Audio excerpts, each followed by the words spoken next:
Her powers are great, but her spirit is weak. The WildC.A.T.s team is a blend of alien Cherubim warriors and enhanced humans, each with their own unique powers and backgrounds. The Cherubim, engaged in a millennia-long war with the Demonites, find themselves on Earth, where the battle continues in the shadows. The adversaries that the WildC.A.T.s face are as diverse and complex as the heroes themselves. It's over, WildC.A.T.s! You have lost! These villains not only pose a physical threat, but also challenge the team's moral and ethical boundaries, from the domineering Spont, seeking to conquer and subjugate in the name of the Demonite cause, to the cunning Lord Defile, who manipulates from the shadows. Each villain introduces a unique challenge, so in this video, we will explore all 13 major villains and villain groups that the marvelous WildC.A.T.s have faced in comics and the TV show. Let's begin, shall we? Before we go into our explanation, we have a very small request. If you like our content, please support us by subscribing to our channel. This is a small click for you, but for us, it means a lot. Thank you. Let's begin. It's the WildC.A.T.s! Take them all! Black Razor, fire!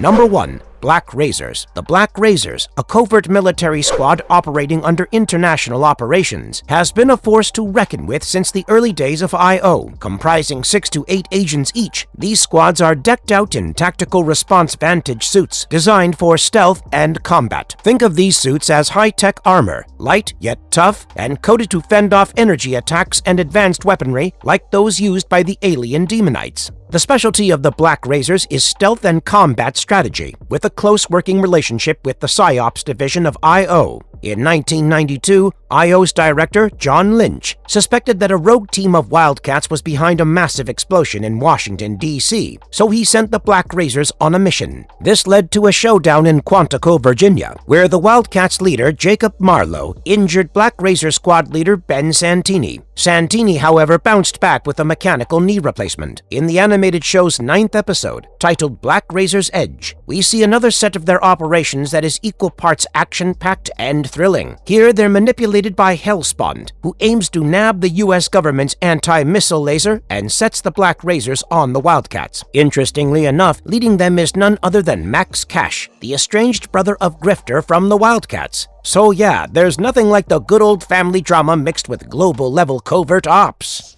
With it, the orb and ultimate power would finally be mine. Number 2. Spont. Spont was the primary villain in the WildC.A.T.s TV show and one of the major villains in the comics. Of course, he is not quite the run-of-the-mill antagonist, but how so? Well, this Demonite military lord has a backstory that's intricately woven into Earth's history and beyond. Originally, Spont was a Demonite, but he possessed a member of the alien race called a Curian. He's been quite the puppet master throughout history. Take the Third Crusade, for example, where he twisted the fate of Dacor of Cambria, a dishonored English crusader. Spont nudged Dacor to create the Quiet Men, setting up a long-standing opposition to the Kota, a female warrior society. Fast forward to the 1960s, and there he was, conspiring with Slaughterhouse Smith, a mobster aiming to control North America with nuclear missiles. But his real game was world annihilation, a plot eventually foiled by Team 1. The 90s saw Spont masterminding Project Reunification, with grand plans to summon a Demonite armada through a Stargate. Spont had multiple run-ins with the WildC.A.T.s, and the result was often influenced by, well, the protective shielding called plot armor.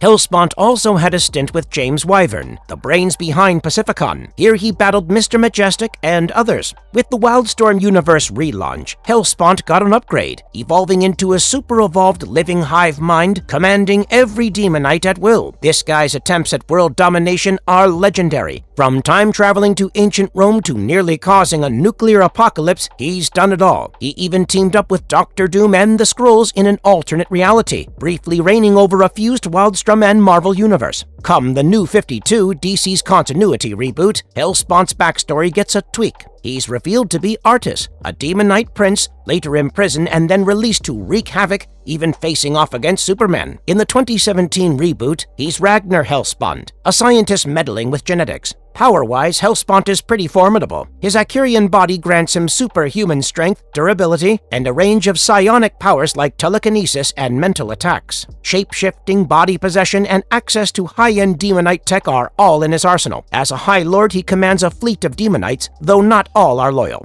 Number 3. Cabal. In short, Cabal was a shadowy and sinister crew that served Hellspawn, giving him their complete allegiance and loyalty. The group was more interesting than the regular supervillain teams because they blended the thrill of covert ops and the intrigue of the interstellar. Hellspawn had a bunch of Demonites under his command, but as in any good drama, there was a twist. Another Demonite lord named Defile decided to stir the pot by forming a rival faction. That basically sounds like office politics, but with demonic alien overlords. So, in order to defeat Defile, Hellspawn and his Demonites formed alliances with humans prior to the mid-20th century. These humans later came to be known as the Cabal. In the swinging 60s, Hellspawn met Slaughterhouse Smith, a mobster with an offer he couldn't refuse. Hellspawn offered him absolute control over North America in exchange for turning against humanity. Together they formed a new Cabal. You could say that the Cabal got a sinister reboot. Their first grand scheme was to invade the US nuclear missile base and use the nukes for a bit of extortion. The plot thickened when Hellspawn ordered a strike on New York City. Smith, however, wasn't keen on nuking his own backyard, and he, along with his Cabal, betrayed Hellspawn. But Hellspawn's real goal was to send the world into apocalypse mode. The Cabal's modus operandi was some good old otherworldly shenanigans, but there was more. There were the puppeteers of human history, dabbling in terrorism, assassinations, and even sparking wars. They used their freaky ability to possess humans, playing geopolitical chess across time and space.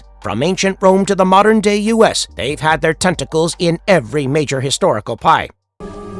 Okay, baby. Come to Papa.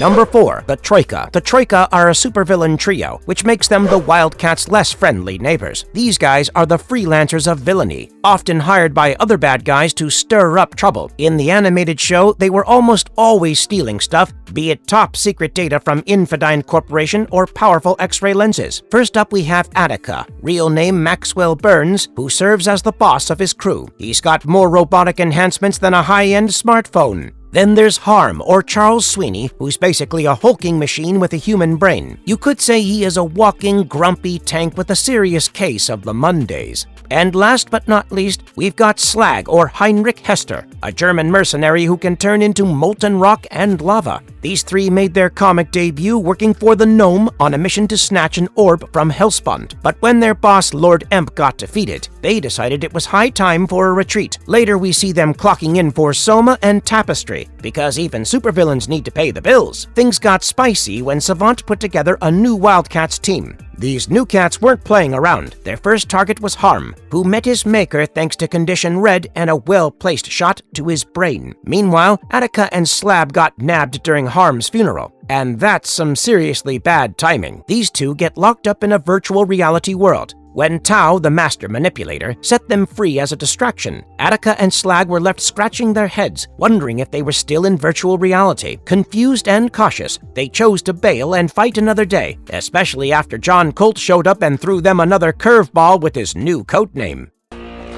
Then perhaps you'd care to see what a real warrior can do. Number 5. Kota Sisterhood. To be honest, the Kota Sisterhood story has more twists than a Greek labyrinth. In ancient Greece, a bunch of cherubim kick-started this all-female warrior club known as the Kota. The cherubim were basically long-lived, nearly infertile space folks whose childbirth was rarer than a good hair day for Dwayne Johnson. If a Karen lady had a baby, she hit the jackpot and became a priestess. If not, well, she was free to do her thing. Lady Xana was paired up with Magestros for this once-in-a-lifetime baby-making ritual. Bingo! They had a kid, Kanesha, but Xana, being more into swords than diapers, left Kanesha with her mom, Harmony. Harmony then became a bit of a legend, the only cherubim to have more than one kid in ages. And so the Kota was born, which later led to the formation of a sisterhood of warrior women. Their male buddies were called the Brotherhood of the Sword. A few millennia later, and the Kota are like the political Kardashians of cherubim society. Maybe that was a bit of a stretch, but they were second only to the Pantheon. They even had an HQ, the Tower of Red Lament, which was Zealot's old digs. The cherubim and their arch-enemies, the Demonites, crashed their space brawl on Earth. Xana and Kanesha were on that not-so-lucky flight. Cherubims, who looked like humans but cooler, mingled with Earthlings and inspired all those legends about gods and superheroes. To keep up the good fight, Xana, now named Zealot, and her top Kota pals, Andromache and Artemis, started training human Kota warriors, who kinda feel like the OG Amazons. They set up shop on Mount Themyscira in Greece, very hush-hush. Kanesha, now going by Savant, wasn't too keen on the whole Kota vibe. Here's a fun fact: drinking Kiribim blood during a special ritual was like the elixir of life for humans. This became a big deal for Earth's Kota, but plot twist, during a skirmish near Troy, Zealot found herself on the Kota Sisterhood's hit list. Prepare to take possession of your computer void on board the Behemoth. Number 6. Demonites. The Demonites, or the Dem, as they sometimes call themselves, are spacefaring shapeshifters with a collective hive mind, zipping across galaxies and conquering stuff. Thanks to their powers, they're the ultimate intergalactic undercover agents, infiltrating societies, studying them, and then taking over. And if that wasn't enough, they even biologically hybridized their conquests for a more permanent stay. Now, these guys have a rather ominous prophecy that says that in order to evolve into something greater, they first need to get wiped out. While some Demonites are into this idea, others are like, nah, we're good. Every time humans build a kingdom called Camelot and it starts thriving, the Demonites crash the party to wreck it. Merlin, the legendary wizard, refers to them as Demon Knights. This policy made them bump heads with Stormwatch, a secret superhuman order founded in the 10th century with a little help from Merlin. One of Stormwatch's wins was snagging the Eye of the Storm, the Demonite space station. But thanks to some time travel shenanigans, this victory is a bit doubtful now. With superheroes popping up on Earth, the Demonites tried making human Demonite hybrids to snoop on them. The results were mostly silly and outlandish, except for voodoo. In present times, the Demonites' invasion plan is hitting some snags. They accidentally powered up Cole Cash, a former Special Forces soldier, turning him into their enemy. Hellspawn got out of space jail and started messing up their plans with his own agenda. Voodoo, who was dealing with some serious workplace discrimination, eventually decided to do her own thing. As far as their physiology is concerned, these aliens could give any superhero a run for their money. They have Wolverine-level healing, lose a limb, an organ, or even part of their brain, and they are still active. They heal faster in a host body too. And time manipulation is also something they've got in their bag of tricks, although the extent of this power is a bit of a mystery. Number 7. Kaizen Gamora, born on a tiny island called Perusia. This guy, along with his brothers Sum and Y, was ambitious from the get-go. As kids, they ran their village, and by their sweet 16, they had the entire island under their thumb, rebranding it Gamora. A couple of years later, Kaizen got involved in global terrorism. By 20, he offed his brothers and became the island's big boss. He even designed a symbol for his clan, a circle with 3 nuts, inspired by a leather bracelet they used as their secret handshake. Kaizen's reign had its twists. In the late 60s, CIA agent Miles Craven, a man with a plan for the future, kidnapped Kaizen and his pregnant wife. They replaced him with a lookalike, John Colt, who went through plastic surgery to play the part. Under Colt, Gamora turned into a hub for genetic engineering and cybernetics, churning out hunter-killers like they were going out of fashion. But John Colt's true identity got busted by Spartan, an android with John Colt's memories. Mr. Majestic, Colt's old buddy, had to step in and take him down. The real Kaizen came back to reclaim his throne, but he wasn't exactly the reformed ruler type. Instead, he upped the ante with a terrorist attack that took out a British plane and sparked a mutant outbreak. Henry Bendix and Stormwatch Red hit back hard, targeting Gamora for some eye-to-eye justice. But then Bendix lost his marbles and turned on his own team, leaving a mess behind. Kaizen didn't let this dampen his spirits, and there's a whole story there. But post-Armageddon, Gamora emerged as the top dog in a ravaged world. Kaizen took his now-flying Gamora Island to Un-London, aiming to strip the authorities' carrier for parts. However, his plan went south when Apollo, infected with Incubite, turned up and barbecued Kaizen's head, ending his reign once and for all. Number 8. Lady Decadence. Lady Decadence's entrance onto the scene was as dramatic as her name suggests. She first popped up when her partner in crime and romance, Lord Defile, decided to set his sights on Stormwatch's post-human division. Their chosen battlefield was the 18th Precinct Police Station, where PhD member John Doran was based. Decadence, in a true show of villainy, hijacked Black Betty's body, but Betty wasn't new to the whole possession game and turned the tables on Decadence, who probably wasn't expecting to be out-possessed.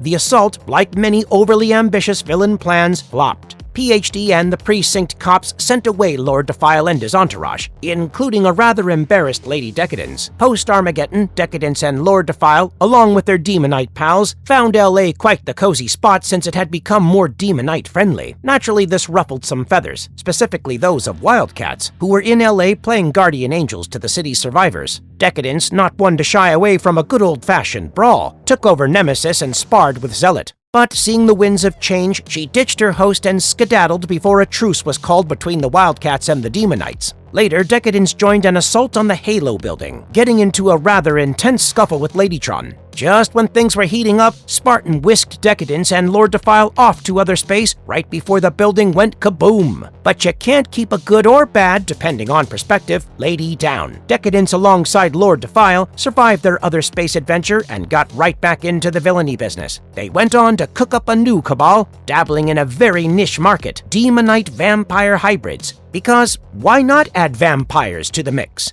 Number 9. Lord Defile. Lord Defile had a flair for the dramatic and the strange. Unlike his compatriot Hellspawn, who was all about military might, Defile played the long game. He wasn't out to destroy humanity, no. He had a taste for the more nuanced approach of corruption and control. He even had a hand in introducing gas bombs during World War I. He played around with Stormwatch Prime members Flashpoint, Nautica, and Sunburst, who were captured and brainwashed during the Gulf War. These brainwashed puppets were his ticket to stirring up a storm between the UN Stormwatch and his arch-nemesis Emp and the WildCats. He got so into his role that he even orchestrated a plot to send a brainwashed Maul carrying a nuke into a volcano. In the midst of all this chaos, the third key to the Demonite warship surfaced. These keys were the golden tickets to cosmic power, with each one held by Defile, Hellspawn, and the late ship captain. What followed was a mad dash involving Earth's mightiest heroes to secure the keys and the ship. Even Stormwatch and the WildCats had to play nice, thanks to a dire vision from the Void about what would happen if the ship landed in the wrong hands.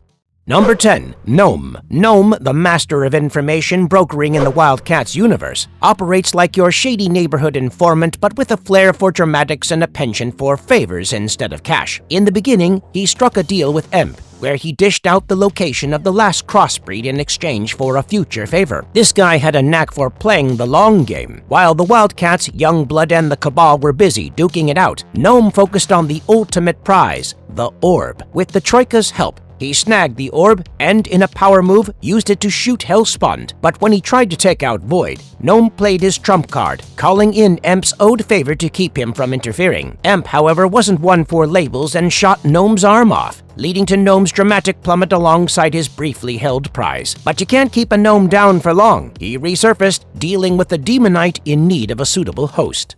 Number 11. Lord Entropy. Entropy, a Cherubim lord with all the powers that title entails, falls head over human for a human, Gwyneth. Sounds sweet, right? But here's where things get dicey. Brannock the Dark, your typical bad guy but possessed by a Demonite, enters the scene. He's also got a sword forged from an orb of power, making him almost as tough as two Cherubim lords combined. Entropy and his frenemy, Emp, alongside a band of crusaders, embark on a quest to stop Brannock's rampaging. Entropy manages to kill Brannock, but the Demonite jumps ship to Gwyneth. In a tragic turn, Emp is forced to kill Gwyneth to stop the Demonite, leaving Entropy with a grudge the size of a Cherubim spaceship. Hurt and angry, Entropy grabs the mystical sword and disappears. Fast forward a few years, and he's been corrupted by the Dark Orb's power, now into hijacking passenger ships and trying to nab Jacob Marlowe. In a dramatic reunion, Entropy kidnaps Emp and restores his memories with the Orb of Power. Despite the Truth Bomb, Entropy can't let go of his grudge. The WildCats swoop in for a grand rescue and defeat Entropy. As for Entropy's powers, let's just say he's not your average Joe. He's got the whole Cherubim Lord package. Superhuman stamina and strength, not quite on Zealot's level but still impressive, and the cherry on the top is his immortality. This guy has been around since human history's opening credits and doesn't show any signs of aging. Number 12. Pike. Pike, a Cherubim crossbreed with a serious attitude problem, is your classic bad guy turned not-so-bad guy. He's the muscle with the heart of stone, or maybe just really tough clay. This guy, with his tremendous strength and zero-mercy policy, became a star player for Hellspawn. But Pike also has a softer side, sort of. He was in a relationship with Taboo, a fellow Cabal member. However, in true Pike fashion, when she didn't follow his order to off someone, he flipped the switch on their romance faster than you can say superhuman drama. In the aftermath of Armageddon, Pike played mentor to a bunch of teen superhumans in what used to be Wyoming. As far as his teaching style is concerned, let's just say it's on the tougher side of tough love. Pike claimed he ditched his villainous ways, aiming to help survivors of the apocalypse. But with Pike, you can never be too sure where his loyalties lie. Then came the time for the new Wild Corps, Pike's band of superhuman teams, to step up. They found themselves in Un-London, duking it out with the Knights of Kara and their armies. So basically, Pike went from supervillain to a twisted version of Professor X, leading his own ragtag group of X-Men in a post-apocalyptic world. Whether he's genuinely turned over a new leaf or just biding his time, Pike's story is one of those watch this space kind of tales. Number 13. Tapestry. Tapestry is the cosmic equivalent of a high-maintenance celebrity. Sure, she floats around as this ethereal vision of white energy, looking all serene and ageless, but with Tapestry, there's always more than meets the eye. Her real talent lies in her spooky skills, including the ability to change her appearance at will. Zealot, who had the, let's say, pleasure of knowing Tapestry's powers firsthand, once sought Tapestry's help to cure her daughter Savant, who was on the brink of death due to poison. Tapestry, ever the businesswoman, agreed to help but at a price. She enslaved Zealot for a century. During this time, Tapestry wasn't exactly the nurturing type. She lorded over Zealot with a heavy hand, constantly reminding her that her soul was in debt. Zealot got a first-hand experience of just how powerful and petrifying Tapestry could be. Marvelous verdict. In conclusion, the WildCats universe is rather rich and intriguing villains. From Hellspawn's militaristic ambitions to Lord Defile's political machinations, the Demonite influence is felt throughout the series, serving as a constant threat to the protagonists. Characters like Tapestry and Lady Decadence add a mystical and often personal dimension to the conflicts, intertwining their histories with key heroes. The diversity of these villains, from the power-hungry Kaizen Gamora to the twisted machinations of Gnome, only helps in making the universe better. Each villain not only challenges the heroes physically, but also tests their moral compasses and personal beliefs. In essence, the WildCats Rogues Gallery is quite diverse. And if you liked our content, don't forget to leave a like and subscribe to us if you haven't already. Have a good one, and be safe. Thanks, everyone!